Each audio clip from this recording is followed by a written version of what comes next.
찬바람 쌩하게 부는 새해가 밝아왔네요. 다들 잘 보내고 계시나요? 저는 요즘 아이를 키우며 정신없이 살고 있는 40대 여자입니다. 몇 년 전 제 인생에 다시 없을 큰 사건을 겪고 난 뒤 일부러 더 바쁘게 살기 위해 노력하는 중입니다. 남들에게 우습게 보이지 않기 위해서 제 일에 더 열정을 쏟아붓고 있어요. 저에게 어떤 사건이 있었는지 궁금하시죠? 남들이 들으면 속이 시원할 이야기이지만 저에게는 상처였던 이야기인지라 이렇게 익명의 힘을 빌려봅니다. 그럼 지금부터 제 이야기를 한번 시작해 보도록 하겠습니다. 제 남편은 남동생이 하나 있습니다. 도련님이 어릴 적에 어머니께서 사고를 당해 돌아가시고 시부 혼자 남편과 도련님을 키워내셨다고 했어요. 그러다 보니 엄마의 손길이 필요한 시점에 남편이 나서서 도련님을 돌보면서 지냈다고 했습니다. 하지만 나이 차가 아무리 많이 나는 동생이라고 해도 남편도 어린애인데 얼마나 엄마처럼 잘 돌볼 수 있었을까요? 남자 셋이서 살다 보니 가사도 엉망진창이고 세심하게 챙겨줄 사람이 없다 보니 도련님이 학창시절에 많이 엇나가고 그랬었다네요. 더군다나 시모가 사고를 당한 일도 도련님이 어릴 때 과자가 먹고 싶다고 울고불고 조르는 바람에 시모가 빨리 가서 사온다고 서두르며 집을 나섰다가 사고를 당한 것이었어요. 그래서 남편은 도련님한테 마음의 유감이 상당히 많았던 터라 아무리 챙긴다고 챙겨도 속 안에서 끓어오르는 거부감을 숨길 수 없었던 부분도 있었겠죠. 남편은 후에 그 일을 많이 후회했어요. 그래도 가족인데 다 잊고 받아줬어야 했는데 자기 속이 좁아서 친해질 생각을 못했다고요. 게다가 성인이 된 이후에는 남편이 먼저 손을 내밀기도 어려웠다고 했어요. 대학생인 도련님도 30이 넘은 남편에게 손을 내밀기란 쉽지 않은 결정이겠죠.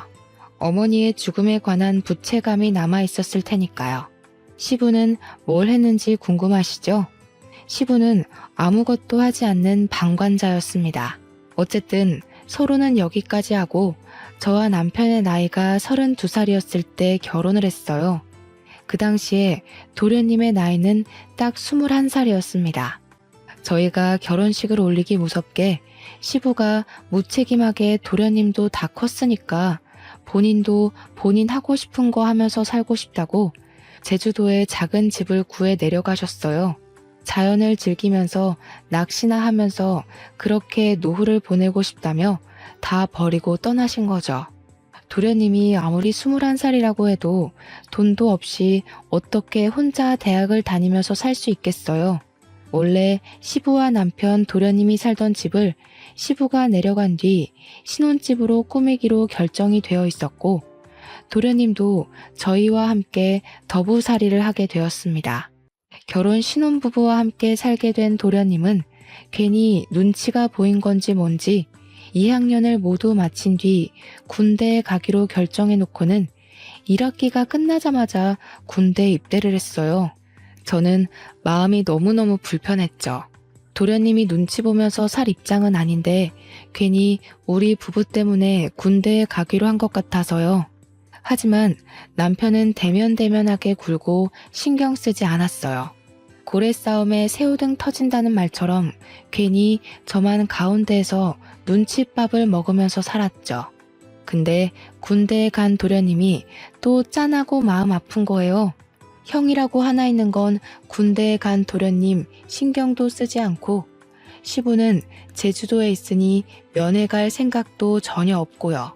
그게 하나둘 쌓이다 보니까 제가 더 이상은 못 참겠더라고요.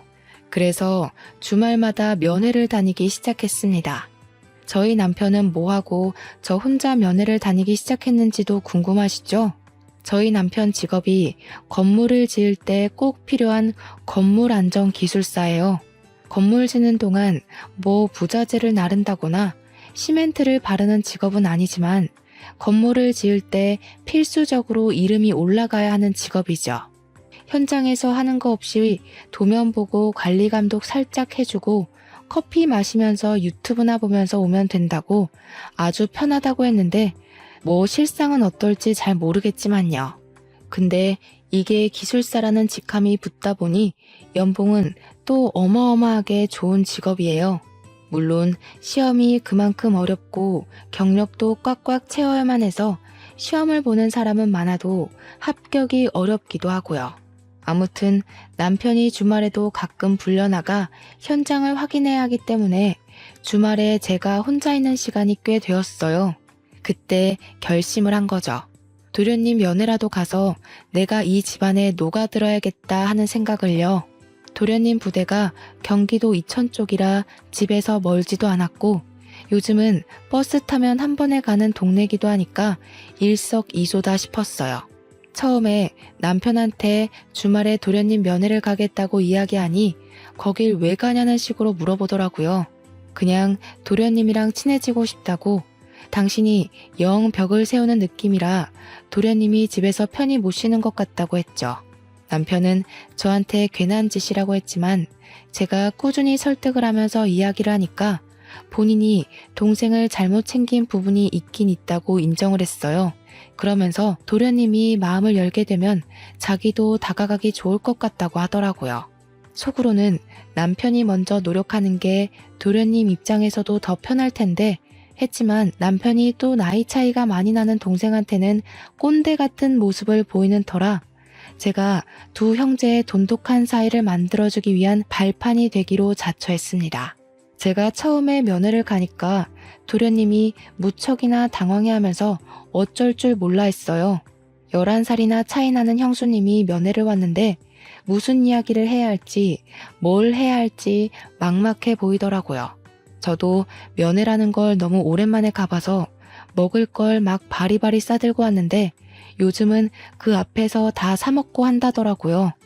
처음 두세 번까지는 도련님이 저를 보고 너무 막막해하는 게 느껴져서 내가 괜히 왔나 싶긴 했는데 칼을 들었으면 무라도 썰어야 하지 않겠습니까? 어떻게든 나를 편하게 바라볼 수 있게 만들어야겠다는 일념으로 계속해서 찾아가서 했던 말 또 하고 했던 말 또 하고 반복을 했죠. 군대 생활은 어때요? 괴롭히는 사람은 없어요? 밥은 잘 나와요? 그런 질문들 있잖아요. 근데 도련님도 되게 군 생활이 외로웠나 봐요. 제가 자주 찾아가고 은근 말동무가 되어주니까 슬슬 자기 이야기도 하나씩 하고 군대에서 있었던 재밌는 일, 억울한 일 다 털어놓기 시작했어요. 대여섯 번째쯤 만남에는 멀리서 환하게 웃으면서 형수님 하면서 달려오는데 그때 딱 가슴에 뭔가 느껴지는 게 있는 거예요. 도련님에게 진짜 가족이 될 수 있겠다. 그런 마음이요. 그전까지는 저를 불편해하는 마음이 컸다면 이제는 저의 면회를 기다려온 사람처럼 굴어주니까 저도 되게 뿌듯했어요. 나이 차이 11살이 무색하게 은근 대화도 잘 통하고 친해질 수 있는 이야기거리가 많더라고요. 특히 연애 상담이 세상에서 제일 재밌는 거 아시죠? 도련님의 그동안 연애사를 쭉 들으면서 얼마나 재미있었는지 몰라요. 면회하는 그 시간이 너무 짧게 느껴질 정도였어요. 처음에는 시간 언제 가나 계속 시계만 쳐다봤는데 나중에는 벌써 가야 돼? 할 정도로 시간이 순식간에 지났죠. 도련님도 군대라는 외딴 섬에서 지내면서 의지할 곳이 필요했었던 것 같아요. 남편도 시부도 도련님의 의지처가 되지 못하니까 제가 되어주겠다고 마음먹은 거고 도련님은 그걸 받아주었고요. 처음에는 휴가 나와서도 친구네 집에서 지내겠다고 인사만 하고 쓱 사라지곤 했는데 저랑 친해지고 나서부터는 달라졌어요. 집에 들어와서 시간을 보내고 저랑 술도 한잔하면서 못다한 이야기들을 나누기도 했어요. 남편은 그런 도련님의 변화에 매우 놀라워하면서 은근슬쩍 같이 엉덩이 붙이고 앉아서 이야기를 나누기도 했습니다. 도련님도 남편을 어색해하면서도 저라는 교차점이 있으니까 둘 다 슬슬 마음을 열기 시작했고요. 제대를 앞두고 휴가를 자주 나오기 시작한 시점부터는 정말 다른 형제들과 다름없이 둘이 장난치고 노는데 너무 벅차올랐어요. 결혼 처음 할 때 그 어색했던 공기가 무색할 만큼 웃음이 끊이질 않는 집안이 되었거든요. 하루는 도련님이 조금 과하게 술을 드시는 것 같더니 서로 울면서 지난 이야기를 하는데 제가 얼마나 짠했는지 몰라요. 속내를 다 털어놓고 나니 홀가분해 보이긴 했는데 그 이야기들은 절대 가볍지 않은 이야기였어요. 남편은 시모가 그렇게 허망하게 세상을 뜬 것이 동생 탓이 아닌 걸 알고는 있었지만 원망했었다고 이야기를 했고요. 도련님도 꼭 자기 탓인 것만 같아서 매번 마음의 짐이었는데 형까지 자기를 대면대면하게 굴고 싫어하는 티를 내니 그게 너무 힘들었다고 했습니다.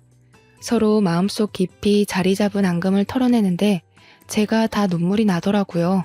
남편과 도련님도 울면서 서로 이야기를 하는데 결국 다 같이 울면서 새로운 화합을 다지게 되었습니다. 물론 다음날 술이 깨고 어색한 공기가 잠시 흐르긴 했지만 남편이 먼저 도련님을 꽉 안아주면서 서로를 이해하고 존중하는 사이로 발전되게 되었어요. 물론 남편은 그 발판에 제가 있음을 인정하고 저한테 참 많이 고마워했습니다. 그렇게 도련님이 군대에서 만기 전역을 했고 복학까지 하게 되었습니다. 알고 보니 우리 도련님이 학창 시절에 노는 친구들이랑 어울린 것 치고는 공부를 꽤 잘했더라고요. 학업에 집중해야 할 시기에 아르바이트를 하면서 시간을 헛되게 쓰는 건 아닌 것 같다는 저의 말에 남편도 며칠을 고민하다가 도련님을 불렀어요. 남편의 연봉이 또래에 비해 무척 높기도 했고 동생을 생각하는 마음을 가지니 도련님의 대학 생활을 책임져 주고 싶은 마음이 들었던 거죠. 저는 물론 찬성했습니다. 도련님이 공부도 하면서 일도 하고 그러다가 2마리 토끼를 다 놓치는 건 싫었거든요. 도련님은 남편의 그런 마음에 고마워하면서도 은근히 본인이 나중에 취직하면 다 갚아내기를 원했어요. 하지만 남편은 딱 잘라서 동생을 위해 이 정도 돈은 쓸 수 있다며 걱정하지 말고 학업에 집중하라고 이야기를 했습니다. 저도 웹디자이너로 일을 하고 있었기에 상대적으로 여유가 있었어요. 물론 어느 회사에 취직해서 고정적인 월급을 받으며 일하는 게 아니라 프리랜서로 일하면서 건당 얼마씩 가격을 책정받아 재택근무를 하는 처지라 매달 고정적인 수입이 있다기보단 들쑥날쑥한 처지긴 했어도 그래도 중소기업에 다니는 웹 디자이너들 가까이 돈을 벌었거든요. 집에서 도련님을 챙기면서 금전적으로 도움도 줄 수 있으니 가족들 사이는 점점 끈끈해졌죠. 그러다가 제가 드디어 임신을 하게 되었습니다. 제 임신 소식을 남편이 제일 먼저 알긴 했지만 남편보다 도련님이 훨씬 더 좋아하셨던 것 같아요. 눈물을 글썽거리면서 드디어 조카가 생긴다고 조카를 위해서 뭐든 다 해줄 수 있다며 저를 얼싸안고 기뻐했죠.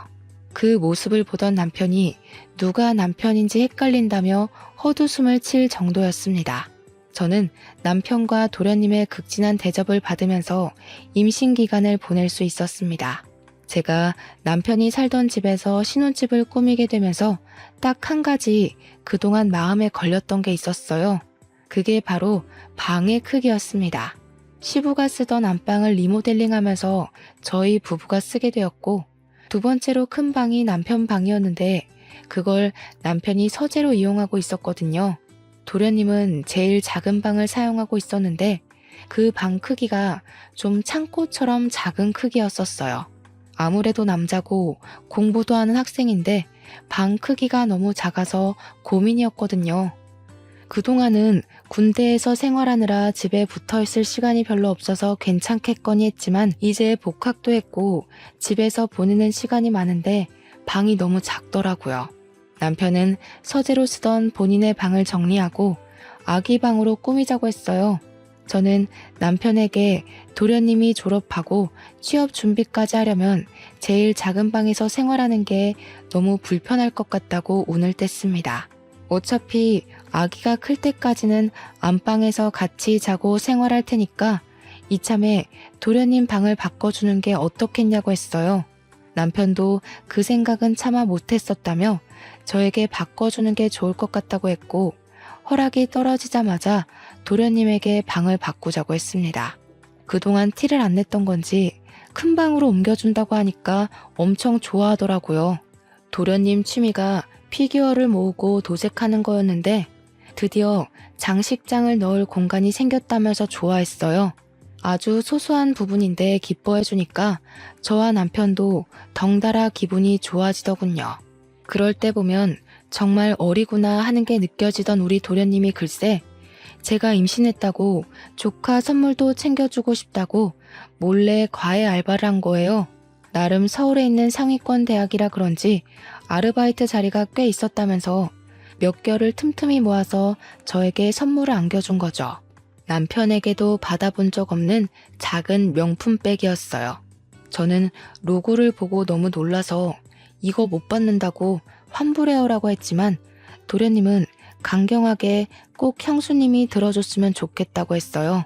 그러고는 아이 키울 때 필수품이라고 인터넷에서 검색해서 사왔다며 젖병 소독기랑 우리 아이가 입을 내복까지 준비했더라고요. 저한테 필수품 사줘서 고맙죠? 하면서 해실거리면서 웃는데 어디서 이런 복덩어리 도련님을 만난 건지 너무 고마웠습니다. 우리 남편도 차마 생각하지 못했던 부분이라면서 깜짝 놀라서 도련님한테 엄지척 해주더라고요. 우리 남편이 그런 센스를 좀 본받았으면 하는 부분에 도련님 보고 잘 따라하라고 저는 옆구리를 찔렀고요. 그 가방이 너무 예쁘고 소중해서 다를까봐 아까운 마음에 제대로 들고 다니지도 못했네요. 방 한가운데 걸어놓고 고사 지내듯이 내 소중한 명품백 하고 있으니 남편이 보다 못해서 막 들고 다니라고 가방을 하나 더 사줬어요. 우리 도련님 덕에 결혼한 지 몇 년 만에 남편한테서 명품백도 선물 받아본 거죠. 제가 임신 3개월쯤 접어들었을 때 남들처럼 입덧이 엄청나게 심하게 왔어요. 정말 물냄새만 맡아도 역 한 끼가 올라올 정도로 심해서 입덧 티백이며 입덧 사탕이며 나중에는 약까지 처방받아서 먹었습니다. 살은 쭉쭉 빠지고 정말 아무것도 생각나지 않고 어지러움도 심해져서 수액을 맞아가면서 하루하루를 버텼어요. 그때 남편은 새 공사일을 수주받아서 지방 출장도 가고 일이 바빠 저를 거의 챙겨주지 못했습니다. 그래서 바쁜 남편을 대신해 도련님이 모든 수발을 다 들어주셨어요. 입덧이 살짝 가라앉아 먹고 싶은 게 생기면 도련님이 얼른 나가서 사다 주고 구하지 못할 음식들은 정말 인터넷으로 백방으로 알아봐서 어떻게든 구해다 주었어요. 날이 쌀쌀한데 수박이 너무 당겨서 수박바라도 사 먹어야 하나 했는데 수박 주스를 어디서 구해와서 저한테 주더라고요. 진짜 남편에게서 느낄 수 없는 감동적인 모습이었다고나 할까요? 출산하고 나서도 도련님의 조카 사랑은 대단했습니다.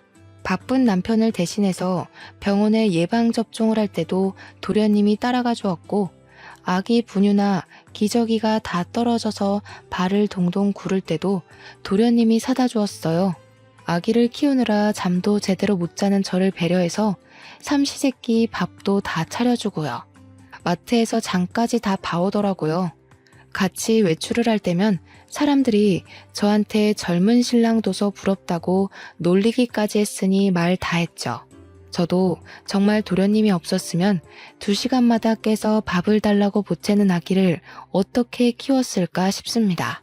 살림살이도 전부 도련님이 책임져준 덕분에 아기 젖병 한번 제가 소독해 본 적이 없었어요. 다행히 도련님의 기말고사가 끝나고 종강을 한 시점이라 24시간 붙어서 조카를 같이 봐주는데 너무 고마웠습니다. 그 나이대 남자가 육아에 대해 뭘 알겠어요. 혹여라도 조카한테 피해가 가면 안 된다고 제 육아 서적까지 빌려다가 보면서 공부를 하는데 진짜 도련님이 누구랑 결혼할지 너무 부러웠습니다. 도련님의 방학이 끝나고 나서는 시부가 간간히 올라와 아이를 봐주고 친정에서도 많이 도와주었어요. 100일이 지나고 나니까 아기가 잠도 더 오래 자고 보채는 것도 많이 줄어서 육아에 점점 능숙해졌죠. 그렇게 우리 도련님이 대학 공부를 마치고 졸업하는 시기가 왔습니다. 졸업식 날은 함께 보내야 되지 않겠냐며 시부가 서울에 올라오셨는데 얼굴이 많이 상하셨더라고요. 제주도 가서 자연과 함께 자유로운 생활을 즐긴다고 하셔놓고 왜 이렇게 얼굴이 상하셨냐고 물었더니 그저 씁쓸하게 웃으셨습니다. 저는 오랜만에 본 시부를 대접하고자 산의 진미 제주도에서 많이 드셨겠지만 서울산도 드셔보라며 진수성찬을 준비했어요. 도련님이고 남편이고 아이 키우느라 바쁜데 별걸 다 한다고 은근 타박하는 말을 하면서도 차려진 음식을 정신없이 먹더라고요. 근데 정작 우리 시부가 음식을 제대로 드시지 못하시는 겁니다. 그래서 왜 이렇게 못 드시냐고 속상하다고 했죠. 그제야 시부가 할 말이 있다면서 사실 몸이 좀 안 좋다고 이야기를 하시는데 너무나도 충격적이었어요. 남편도 도련님도 입을 떡 벌린 채 시부가 하는 이야기만 듣고 있었습니다. 살아갈 날이 얼마 안 남은 것 같다면서 그래도 손주는 보고 갈 수 있으니 얼마나 다행이냐고 웃으시는데 눈물이 왈칵 쏟아질 것 같았어요. 제 손을 꼭 잡으시면서 며느리 덕분에 아들들이 사이좋게 지내는 모습 마지막으로 눈에 담고 갈 수 있다며 그동안 마누라 잃은 슬픔에 아들들도 제대로 챙기지 못했다고 저한테 고생했다고 하시는데 눈물바다가 되더라고요. 너무 행복하게 살고 있었는데 갑자기 병으로 아프시다고 하니 가족들이 무슨 이야기를 할 수 있겠습니까? 서울에 올라오신 이유도 물론 도련님의 졸업식을 보기 위해서였지만 요양병원에 들어가시려고 오신 거였습니다. 시부는 위암 말기라고 했어요. 위암은 생존율이 높은 병이지만 이미 손 쓸 수 없는 시기에 접어들었다며 암 환자들이 모여있는 요양병원에 대기를 해두셨대요.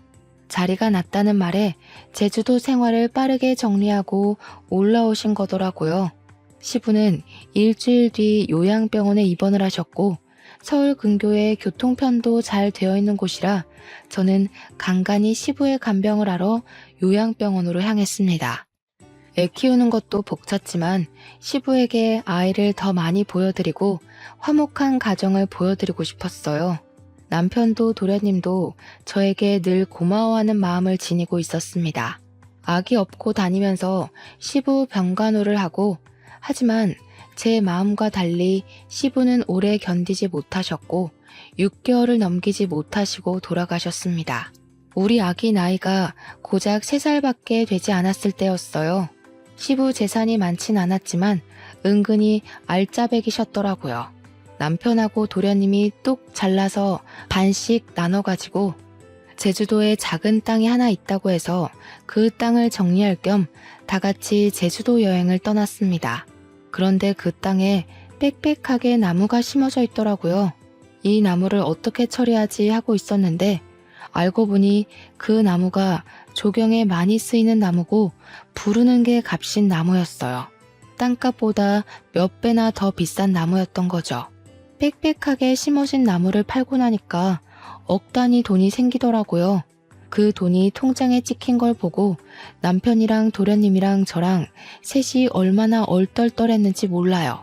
도련님은 2년이 조금 안 되는 시간 동안 취업 준비를 해서 대기업에 당당하게 입사를 했어요. 원래도 공부를 잘하고 또 나름 좋은 대학을 나왔으니까 대기업에 입사하는 게 당연하다고 생각은 했지만 도련님의 노력 없이는 힘든 일이었죠. 그런데 제가 모르던 사실이 있었던 거죠. 도련님이 직장 내에서 나름 인기도 좋고 서글서글하니 굳은 일도 잘하는 타입이었는데 그걸 시기 질투하던 무리가 있었던 겁니다. 하필 그 무리가 프로젝트에서 좋은 성과를 따냈고 도련님을 슬슬 무시하기 시작하면서 직장 내 괴롭힘이 시작된 거예요. 도련님이 어느 날부터 살도 너무 빠지고 원형 탈모가 생길 정도로 괴로워하더라고요. 남편은 그런 도련님에게 어딜 가든 너를 좋아하는 사람만 존재할 수 없다고 버텨내라고 했지만 저는 그런 도련님을 차마 지켜만 보기 너무 힘들었어요. 도련님에게 버티는 게 능사는 아니다. 버티면서까지 대기업이 꼭 좋은 모습만 있는 건 아니지 않냐고 은근슬쩍 자격증 이야기를 꺼냈습니다. 남편처럼 기사 자격증을 따서 일을 하다가 기술사 자격증까지 노려보는 건 어떻겠냐고요. 기술사를 따려면 아무래도 기사 경력이 인정되어야 하기 때문에 시간이 걸릴 순 있지만 결과적으로는 괜찮은 직업 아니냐고 했죠. 아직 도련님 나이가 젊기도 했고 충분히 가능할 거라고 생각했어요. 도련님은 정말 제 말에 용기를 얻은 건지 힘들게 입사한 대기업에 사표를 내고 공부에 몰두하기 시작했습니다. 첫 시험에서 기사 자격증을 따냈고 일을 시작했는데 같은 길을 걷겠다는 동생이 내심 뿌듯했는지 남편이 여러 방면으로 잘 이끌어 주었어요. 남편이 수주받은 건물 현장에 일손이 부족했는지 도련님에게 이야기를 하더라고요. 현장 사람들에게도 추천을 해서 도련님은 남편과 같이 일을 하게 되었습니다. 조건도 괜찮고 월급도 괜찮고 남편이 관리직으로 있는 회사나 다름없어서 그런지 도련님에게 다들 친절하게 군다고 했어요. 도련님도 남편이랑 같이 일을 하기 시작한 뒤로 출퇴근도 같이 하고 점심도 같이 먹고 꽤 즐거워 보였거든요. 그런데 한두 달 지나고 나서부터는 도련님이 또 점점 말수가 줄어들고 저한테도 대면대면하게 구는 겁니다. 늘 살갑게 저에게 말을 걸어주던 도련님이 갑자기 찬바람 쌩하니 부니까 저도 좀 이상했어요. 혹시 직장 내 괴롭힘이 옮긴 회사에서도 있는 건가 싶기도 했고 남편이 관리직이니까 저한테 말을 못해서 저러나 자꾸 눈치를 보게 되더라고요. 저를 피한다는 느낌이 딱 들었는데 곰곰이 생각해보니까 또 이상한 거예요. 직장 내 괴롭힘이 이유라면 굳이 저를 피할 이유가 있을까요? 그렇게 살얼음판 같은 몇 주가 지나고 도련님이 대뜸 분가를 하겠다고 선언을 했어요. 제가 왜 그러냐, 지금도 잘 살고 있지 않냐, 우리 딸이 서운해할 거고 나도 서운할 것 같다고 달랬어요. 근데 도련님이 딱 잘라서 자기도 벌써 30살인데 자리도 잡았고 혼자 살고 싶다고 하는 겁니다. 우리 딸이 몇 년 더 지나서 초등학생이 되면 다 큰 삼촌이랑 같이 사는 것도 불편할 것 같다고 하고 딸은 아직 어리니까 삼촌이랑 못 노는 거냐고 울고불고 하는데 도련님 입장을 생각해보면 우리 딸이랑 놀아주느라 주말에도 못 쉬고 하니까 도련님 생각을 하면 자취하는 게 낫겠다 싶더라고요. 집 근처에서 자취할 거죠? 하고 물어보니까 이번에 대구에 있는 회사에 좋은 조건으로 취직을 하게 되었다면서 대구로 간다는 겁니다. 거기 가면 아는 사람도 없고 기술사 공부나 차근차근 해서 시험 준비도 하고 싶다고. 대구가 너무 멀다 싶었지만 KTX 타면 또 2시간 거리니까 알겠다고 할 수밖에 없었어요. 도련님은 서둘러서 자취 준비를 했고 저는 은근히 미심쩍었지만 보내줘야 했죠. 제가 엄마도 아니니까요. 그런데 도련님이 자취를 시작한 이후 저랑 연락이 잘 안 닿더라고요. 맨날 잤어요. 바빴어요. 공부했어요. 이러는데 막말로 제가 뭐라고 도련님한테 닥달을 할 수 있겠습니까? 그렇게 또 어영부영 몇 년이 흘렀습니다. 남편은 여전히 일이 바빠 시간 내기가 어렵고 도련님의 연락은 정말 가뭄에 콩나듯 생존 신고만 하는 정도로 왔어요. 어느 날 갑자기 남편이 대구에 출장을 가게 되었다면서 가는 김에 도련님 보고 주말에 올라오겠다고 하더군요. 그래서 저도 주말에 같이 대구에 갈까? 하니까 일 때문에 가는 거라고 딱 잘라서 오지 말라고 했어요. 서운했지만 나중에 따로 가겠다고 했죠. 주말이 되어서 오랜만에 도련님한테 전화를 했어요. 도련님이 반갑게 받아주길래 형 잘 만났어요? 맛있는 거 먹었어요? 하니까 네? 하고 대답을 하는데 느낌이 딱 쎄한 거예요. 우리 남편이 대구에 간 사실조차 모르는 그런 느낌이 났다고 할까요? 그래서 도련님, 우리 남편 안 만났어요? 도련님 본다고 대구 갔는데? 하니까 도련님이 무척 당황했어요. 아, 이러면서 대답을 못하는데 뒤통수 팍 맞은 느낌이 나더라고요. 도련님 뭐 알고 있는 거 있냐? 나한테 다 말해달라 하니까 자기는 아무것도 모른대요. 그냥 형이 대구 오는 것도 잘 몰랐다고 일이 바빴어야 하는데 누가 봐도 도련님이 변명하는 느낌이 들었습니다. 그래서 저는 남편이 바람이 났구나 하는 걸 직감적으로 느꼈어요. 그때부터 재택근무하고 있던 웹디자인 일도 눈에 들어오지 않고 아이가 밟히지도 않더라고요. 그래서 일단 남편이 집으로 돌아오고 뻗어서 자는 동안 남편의 휴대폰을 뒤지기 시작했습니다. 그런데 너무 깔끔하게 다 삭제가 되어 있더라고요. 문자며 카톡이며 SNS며 있는 게 하나도 없더라고요. 제일 수상한 게 뭔지 아세요? 카드사 결제 문자까지도 하나하나 다 지웠다는 겁니다. 그래서 저는 남편이 집에서 사용하는 컴퓨터에 공인인증서가 깔려 있다는 걸 기억해냈어요. 남편이 쓰는 아이디랑 비밀번호가 모두 통일되어 있었거든요. 그래서 카드사 홈페이지에 접속을 해서 명세서를 확인하기 시작했습니다. 정말 무슨 정신으로 그걸 일일이 프린트했는지 모르겠네요. 대구에 출장 간다고 한 날도 경기도에 있는 호텔에서 카드를 사용한 흔적이 발견되었고요. 모텔, 호텔, 영화관 이런 내역들이 막 있더라고요. 손이 부들부들 떨리고 목구멍에서 불이 나올 것 같았습니다. 저는 바로 도련님에게 전화를 걸어서 솔직하게 모조리 다 털어놓으라고 했어요. 나 다 알게 되었다고, 남편이 호텔 가고 바람 피우는 거 다 찾아냈다고 하니까 도련님이 한숨을 푹 쉬더라고요. 그제야 모든 걸 다 털어놓는데 남편이 정말 개자식이었습니다. 도련님이 남편이 소개해준 업체에서 일할 때 거기에 있던 경리랑 이상한 낌새가 있다는 걸 눈치를 챘대요. 혹시나 하고 남편을 떠보니까 둘이 바람난 게 맞았고 화도 내고 싸우기도 했다고 했습니다. 그랬더니 남편이 정리할 거라고 했다며 대신 자기가 동생에게 바람 피운 걸 들킨 게 수치스럽다고 집에서 나가라고 했답니다. 얼굴 볼 때마다 그 경리가 생각날 것 같다고, 그러면 형수한테도 죄짓는 기분 아니겠냐, 가정에 충실할 수 있게 나가 살아달라고 했대요. 저한테 말은 못하고 티도 못 내고 전전긍긍하다가 결국 저를 피하게 됐고 집도 나가 살게 되었다고 했습니다.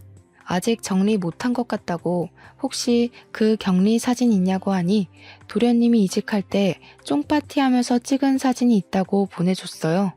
아주 어린 여자더라고요. 참나. 그러면서 도련님이 형이랑 이혼하실 거예요? 하고 물어보는데 바람났는데 어떻게 같이 살 수 있겠냐고 했어요. 그러니 차라리 잘 됐대요. 이혼하겠다고 형수가 마음먹었으니 자기도 마음 한결 가벼워졌다면서 바람 잡으러 같이 가자고 하더라고요. 그래서 저는 그때부터 작전을 짰어요. 은근슬쩍 남편한테 주말에 또 출장 가? 하면서 이번 주에는 내가 도련님한테 다녀올까 해 하고 집을 비울 거라고 언지를 줬죠. 그러니 남편이 신나서 저한테 대구 구경도 하고 포항도 가까우니까 바다 구경도 하고 오라고 이야기를 하더군요. 아기도 데려가서 오랜만에 삼촌이랑 만나게 해주라고 막 등 떠밀길래 알겠다고 했어요. 저한테 며칠 다녀올래? 하는데 너무 속 보이잖아요. 그냥 알겠다고만 하고 주말이 다가와 배웅하는 남편에게 웃어주고는 친정에 애를 맡겼습니다. 서울역으로 가서 도련님을 만났는데 도련님이 차를 렌트해 왔더라고요. 집 앞에 잘 안 보이게 주차를 해두고 그 여자가 들어가나 남편이 나오나 눈에 불을 켜고 보고 있는데 남편이 아주 번쩍번쩍하게 차려입고 머리에 무스까지 바르고는 나오더라고요. 남편의 차를 뒤쫓아가면서 틈틈이 사진도 찍고 동영상도 찍어서 증거를 남겨주었습니다. 도착한 곳은 영화관이었고 여자를 만나더라고요. 사진 속 그 경리가 맞았습니다. 도련님도 맞는다고 했고요. 영화관에서 나와 호텔에 가는 것만 제대로 동영상을 찍으면 되겠다 싶었는데 이 미친 것들이 우리 집으로 들어가지 뭡니까? 그런데 우리 집이 아파트가 아니라 옛날식 주택이라서 세탁실로 향하는 외부 계단이 따로 존재했어요.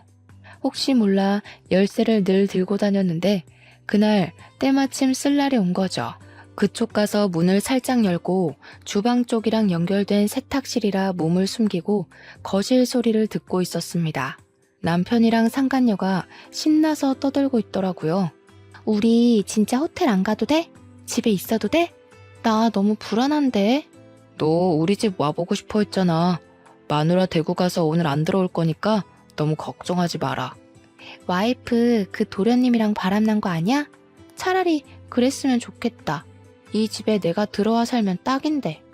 자기랑 나랑 너무 늦게 만났어. 제가 진짜 말도 안 되는 소리에 몸을 부들부들 떨면서 화를 참고 있는데 도련님이 완전 프로처럼 그 모든 걸 다 동영상으로 녹화를 하고 있더라고요. 든든한 마음에 저도 더 참아서 결정적인 증거를 잡아야겠다고 생각했습니다. 근데 자기 동생이 우리 불륜인 거 눈치챘다고 안 했어? 오늘 가서 말하면 어떡해? 그럴 일 없어. 걔 대구 간 게 우리 불륜 알게 돼서였잖아. 내가 너네 형수 가슴 아프게 하고 싶지 않으면 입 다물어라 그랬거든. 너랑 정리할 거니까 시간도 좀 줘라. 대구 가서 살아라 하니까 군소리 없이 가더라. 병신. 근데 왜 그렇게 자기 말을 잘 듣는 거야? 뭐 죄진 거 있어? 내 동생이 우리 엄마 잡아먹었거든. 엄마 죽고 그 부채감이 남아있겠지 뭐. 이미 예전 일이라 신경도 안 쓰는데 혼자 눈치 보는 게 좀 편하게 이용해 먹기 쉬워서 내버려 뒀지. 거기다가 지 형수한테는 또 끔찍하게 잘해요. 그 말에 도련님 얼굴이 시퍼렇게 질리면서 정말 부들부들 하는데 바람난 남편은 제 남편인데 상처는 도련님이 다 받는 느낌이었습니다. 우리 도련님 불쌍해서 눈물 날 것 같고 제가 결국엔 못 참고 뛰쳐나갔습니다. 야, 이 망할 것들아. 제가 소리를 지르면서 달려가자 남편이랑 상간녀랑 둘 다 으악하면서 귀신 본 것처럼 놀래는데 도련님이 뒤따라 나오면서 동영상을 계속 찍고 있었어요. 남편은 놀래서 이게 다 무슨 짓이냐고 오히려 소리를 치는데 제가 콧방귀를 끼면서 말했죠. 무슨 짓은 너네들이 하고 있는 거 아니니? 이 후레자식이야. 어디 이딴 추잡한 짓은 다 하면서 애먼 사람 마음을 들먹여서 협박을 해. 그러면서 제가 다 쳐 죽일 년놈들이라고 소리를 지르며 잡히는 대로 물건을 막 집어던지기 시작했습니다. 남편은 그 와중에 저한테 진정하라는 둥 말도 안 되는 소리를 짓거리고 있고 상간녀는 슬금슬금 눈치 보면서 현관문 쪽으로 가더군요. 시부가 남겨준 집에서 가족 사진이 저기 떡하니 걸려있는데도 바람이 피고 싶은 건지 아니면 바람을 피우고 있기 때문에 눈에 보이는 게 없는 건지 정말 저는 남편에게 이 집에서 전현이랑 뭘 하려고 했냐고 막 추궁했어요. 남편이랑 상간녀 둘 다 아무 말도 못하고 뻘뻘 땀만 흘리고 있더라고요. 정신 나간 것들. 다 죽어서 지옥에나 떨어지라고 저주를 막 퍼붓고 실성한 사람처럼 고래고래 소리를 질러댔죠. 그러니 도련님이 저를 딱 붙잡더라고요. 형수님, 증거 다 모았어요. 걱정 마시고 너무 화내지 마세요. 제가 진짜 우리 도련님 없었으면 어쩔 뻔했어요. 하나뿐인 형이라고는 저 모양 저 꼴로 살고 있고 남편은 동생의 죄책감 교묘하게 이용해서 바람을 피우는 게 말입니까 정말? 현관문 앞에 서서 눈치만 보고 있던 상간녀는 제가 당장 꺼지라고 집 나가라고 소리를 치자마자 불이 나게 도망을 쳤습니다. 남편도 뒤따라서 나가려고 하는데 도련님이 목덜미를 콱 잡더라고요. 아니, 형 집은 여긴데 형이 가긴 어딜 가? 그러자 남편이 막 제 눈치를 보고 도련님 눈치를 보고 아무 말도 못하고 하는데 도련님이 카메라를 남편에게 쓱 들이밀었어요. 이때다 싶어서 제가 이혼 합의하자고 동생 남길 거니까 카메라에 대고 대답하라고 윽박을 질렀습니다. 위기를 어떻게든 모면하고자 한 남편은 제가 시키는 대로 따라했습니다. 양육비는 매달 200만 원씩 주겠습니다. 이 집 팔아서 반반 나누겠습니다. 팔지 않을 시 시세의 반을 주겠습니다. 상간녀랑 정리하기 전까지는 이혼을 해도 면접 교섭권 자격이 없다는 걸 인지하겠습니다. 남편에겐 매우 불리한 내용이긴 하지만 사회적 지위라는 게 있는 남편은 제 말을 고지고대로 따라해 주었죠. 저는 다음날 도련님과 함께 이혼 전문 변호사를 찾아갔습니다. 도련님이 똑부러지게 동영상의 남편의 육성으로 이름, 나이, 주소, 주민번호 이런 것들을 다 말하게 시킨 덕분에 법적 효력을 인정받았습니다. 동영상 증거가 이혼에 아주 유리하게 작용했고 재산 분할 소송도 당연히 걸었습니다. 변호사가 이혼 전문 변호사라더니 정말 똑부러지게 일을 잘하더라고요. 상간녀 소송까지 걸어서 합의금 두둑하게 받자고 하시길래 변호사님 믿고 소송을 걸었습니다. 상간녀 소송에서 승소하고 합의금 3천만 원을 챙긴 저는 이대로 끝낼 수 없다는 오기가 생겼어요. 그래서 상간녀 동네에 플랜카드 현수막을 만들어 걸었습니다. CC동 유명 상간녀 김모 씨 딸, 평생 수치심에 찌들어 살아라 하면서 아파트 입구에다가 걸어놓았고요. 상간녀 사는 동 우편함에 일일이 상간녀 소송 걸린 거, 제가 이긴 거 쫙 프린트에다가 넣어두었습니다. 상간녀도 악에 바쳤는지 뭔지 저를 명예훼손으로 소송을 걸었더라고요. 그래서 저는 모든 걸 인정하고 반성한다는 거짓말로 벌금형으로 마무리했습니다. 벌금 100만 원에 속에 사이다 콸콸 쏟아부었으면 남는 장사 아닌가요? 남편과 이혼 소송은 집 반값을 통장으로 받고 위자료도 나무 팔았던 돈을 가지는 걸로 끝냈습니다. 남편이 그 돈 한 푼도 안 쓰고 내버려뒀더라고요. 시부가 주는 돈이다 생각하고 제가 챙기게 된 거죠. 양육비는 아쉽게도 200만 원까지는 받을 수 없었지만 120만 원에 합의를 하게 되었습니다. 당연하게도 남편과 도련님은 절연을 하게 되었어요. 남편이 추후에 어떻게 저를 도와 그런 발칙한 짓을 할 수 있냐며 도련님한테 욕을 엄청나게 했대요. 찾아와서 때리는 신용도 하고 눈에 띄면 뭐 발목을 분질러 버리겠다는 둥 저열한 협박은 다 했더라고요. 물론 도련님은 그 모든 통화 녹음본을 들고 경찰을 찾아가 접근 금지 신청도 냈고요. 결국 대구 생활도 청산하고 우리 친정집 근처로 이사를 오게 되었습니다.